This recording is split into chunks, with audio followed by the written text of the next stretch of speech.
ధర్మశాస్త్రమంటే కేవలం కొన్ని నియమాల పట్టిక కాదు. అది మన జీవితానికొక మార్గదర్శి, దేవుని ప్రేమను, ఆయన జ్ఞానాన్ని మనకు తెలియచేసే అద్దం.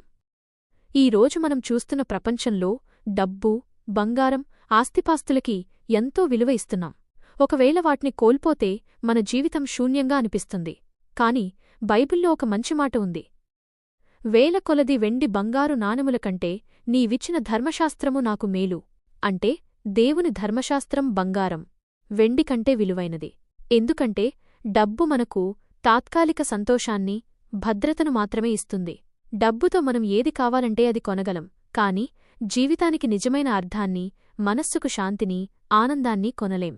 దేవుని ధర్మశాస్త్రం మనకు నిజమైన ఆనందాన్నిస్తుంది. అది మనకు సరైన మార్గంలో ఎలా నడవాలో బోధిస్తుంది. మనల్ని పాపం నుండి, చెడు అలవాట్ల నుండి దూరంగా ఉంచుతుంది. మన జీవితాన్ని సక్రమంగా ఎలా నిర్మించుకోవాలో నేర్పిస్తుంది. మన జీవితంలో కొన్నిసార్లు కష్టం వచ్చినప్పుడు డబ్బు మనల్ని ఓదార్చలేదు. కాని దేవుని మాటలు మనకు ధైర్యాన్ని, ఓదార్పును ఇస్తాయి. మనసులో బాధ ఉన్నప్పుడు, ఒంటరిగా ఉన్నప్పుడు దేవుని మాటలు మనకు తోడుగా నిలబడతాయి. ఒక మంచి స్నేహితుడు, మంచి గురువు ఎలాగో దేవుని ధర్మశాస్త్రం కూడా మనకు అలానే ఉంటుంది.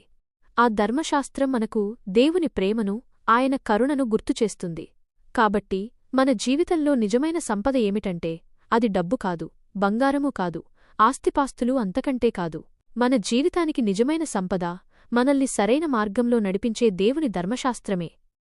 అది మనకు శాంతిని, సంతృప్తిని, నిత్యజీవాన్ని ఇస్తుంది. ఇది డబ్బుతో కొనలేనిది. అందుకే డబ్బుతో పోలిస్తే ఇది ఎంతో గొప్పది.